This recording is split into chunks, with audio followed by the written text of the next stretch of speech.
देखो बेटा, इसके ऊपर निगेटिव ऊर्जा तो है, ठीक है। क्योंकि तेरे बदन में भी दर्द होता है, सर में भी दर्द होता है, भारीपन भी रहता है, तेरी बॉडी में पूरी भारीपन रहता है, ऐसा लगता है जैसे बहुत वजन हो गया।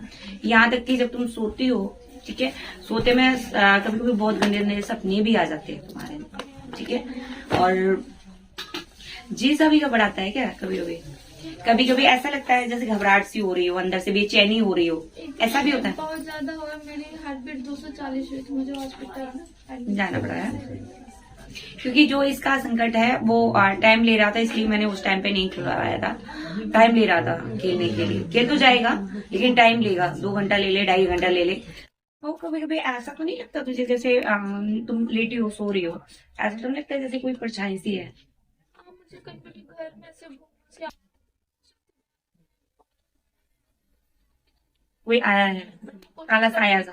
मैं कोशिश करती हूँ पीछे ना देखूं, वरना मैं डर जाऊंगी। उस टाइम मैं टाइल्स पड़ती हूँ, जल्दी से रूम में फंस जाती हूँ, इतनी जल्दी मुझे कभी डर भी लगता है मैं जाऊँ। परछाई सी चलती है तेरे पीछे पीछे,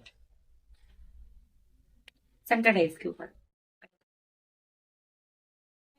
देखो पहली चीज तो तेरे ऊपर जो ये संकट आया है वो चौराहे का लगा हुआ है। ये तो गर्मियों में सुबह बाल वगैरह ऐसे होता है, काफी चीजें हैं, जैसे हम लोग जैसे जो नक्षत्र होते हैं, जैसे हम निकल के जा रहे हैं गली से, बहुत सारी निगेटिव ऊर्जा कब कौन सी जगह पे बेटा पड़ जाए कोई पता नहीं है, कोई पता नहीं कितने टाइम पे बेटा पड़ जाए। तो खासकर एक चीज का ध्यान रखा करो हमेशा, बाल बाल। दूसरी चीज, जब घर से निकलो कभी भी जाओ तो जैसे मीठा खा के नहीं निकलो, खासकर दोपहर का टाइम हो 12 बजे का, या शाम को 6 बजे का, या सुबह का टाइम हो, इस टाइम पे मीठा जब खा के निकल रहे हो ना, तो कुछ ना कुछ चीज खा के तब निकला करो। इन सब चीजों का ध्यान रखा करो, ठीक है, क्योंकि इन सब चीजों को जो लोग नहीं मानते ना वहीं फंस जाते हैं। और जब खुद पे बीतने लगती है फिर पता चलता है कि हाँ ये कोई चीज होती है। एक क्या, ये एक ऊर्जा होती है, पहली चीज इस चीज को समझो, ये एक निगेटिव ऊर्जा होती है, एक अच्छी ऊर्जा होती है, ठीक है।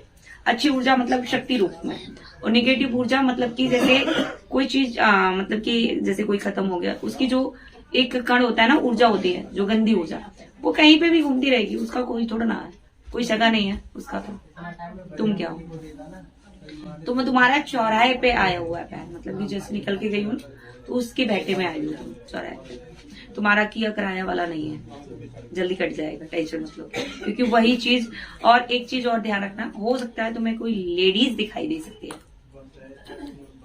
जैसे तुम्हें ऐसा लगेगा कि पीछे कोई लेडीज मेरे चल रही है। चलने का तो नहीं, कई महीनों पहले मुझे मेरे घर के सामने एक घर है, उस पे ऐसा मतलब रात को निकली थी, गर्मियों के टाइम में थोड़ा गर्मी होती थी, मैं बाहर बालकनी में आके थोड़ा तो ऐसा लगा, रियलाइज हुआ वहाँ पे कोई व्हाइट ड्रेस में कोई बैठा। आगे भी हो सकता है दिख जाए, लेकिन डरना नहीं है, ठीक है। अब आज के बाद नहीं दिखेगी तुम्हें, मैं बैठूंगी। मैं हनुमान चालीसा ही पढ़ती हूँ, क्योंकि मुझे अच्छी बात है, हनुमान चालीसा जितनी पढ़ोगी ना उतनी तो तभी तो तुम सेफ्टी में हो। हाँ, मैं क्योंकि मुझे वो बाबा कहते हैं पीछे देखो, बट मैं कहती हूँ मुझे नहीं पीछे देखना, बस मुझे रूम में भाग जाना है, ऐसा मैं करती हूँ। ऐसा नहीं है, तुम पूजा पाठ करती भी हो, मानती भी हो।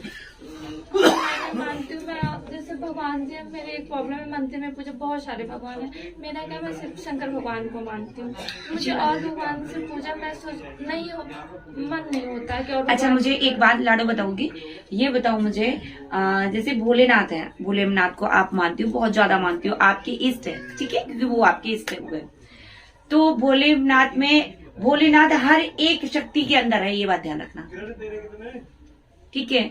दुर्गा में ही कहते नहीं है भोलेनाथ है, पार्वती अर्धनारीश्वर जानती हो ना, आधी नारी और आधी भोलेनाथ होते हैं, तो हर एक नारी में जितनी शक्तियां बैठी हैं सब में भोलेनाथ है। तो क्या मुझे सपने में सांप बहुत दिखते हैं, मुझे अगर सपने में दिखे मुझे हकीकत में दिखते हैं। अभी तुमने कहा ना भोलेनाथ की हम पूजा बहुत करते हैं, ठीक है, पिताजी हैं वो तुम्हारे, क्या मानती हो भोलेनाथ को? उनको मतलब उनको मतलब हाँ, भगवान जी में बस मुझे एक ही भगवान वही हमेशा दिखते हैं, ऐसा लगता कोई नहीं दिखता। अब सुनो मेरी बात, वो भोलेनाथ से एक तुम रिश्ता कायम करो, चाहे पिताजी का, चाहे गुरु का, चाहे इष्ट तो है ही वो तुम्हारे, क्योंकि तुम्हारा उनसे अटैचमेंट है बहुत ज्यादा, तो वो तो इष्ट हैं ही तुम्हारे, बट उन्हें एक रिश्ता कायम करो उनसे, कोई भी भाई का, बाप का, गुरु का, किसी का भी रिश्ता बनाओ कि आज से आप मेरे ये हैं, इष्ट तो है ही आप मेरे पिताजी हैं, आप मेरे भाई, जो भी रिश्ता तुम्हारा तुम्हें अच्छा लगे कि हम इनके साथ बना सकते हैं। उसके बाद से फिर तुम देखना कि वो किस किस रूप में तुम्हारे साथ चलेंगे, पग पग पे तुम्हारा साथ देंगे। अब एक काम करना, जो तुम्हें भोलेनाथ का सर्प दिखाई दे रहे हैं, एक नाग नागिन का जोड़ा चांदी का लेना, ठीक है? वो लेने हैं सोमवार वाले दिन, ठीक।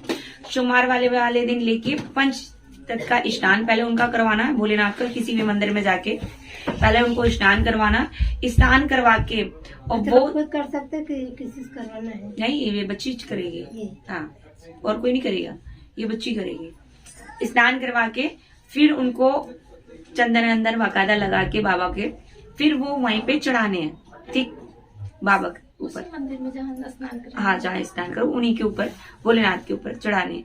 फिर बाबा से प्रार्थना करना है कि बाबा आज के बाद मुझे कभी भी इस रूप में नहीं आप दिखाएंगे, दर्शन देंगे। जब भी आप दर्शन दें मुझे तो सपने में आके दर्शन दें, और अगर मेरे से कोई भूल चूक हुई है, कुछ भी गलती हुई है, तो अपने नाग देवता से कहो कि हमें माफ कर दे। बस उस दिन से तुम्हें दिखना बंद हो जाएंगे, फिर नहीं दिखेंगे। जब भी दिखेंगे तो सपने में भले दिखाई दे, वैसे नहीं दिखेंगे, इस तरीके से नहीं। देखो शक्तियां उस रूप से चलती है जिस रूप से तुम मानो, ठीक है। और अगर किसी चीज का तुम व्रत रह रहे तो उद्यापन करना जरूरी होता है बेटा, इस बात का याद रखना। हम लोग यहीं पे गलतियां कर देते हैं कि हम उद्यापन नहीं करते हैं, उसकी वजह से हमसे बहुत सारी भूलें हो जाती है ना।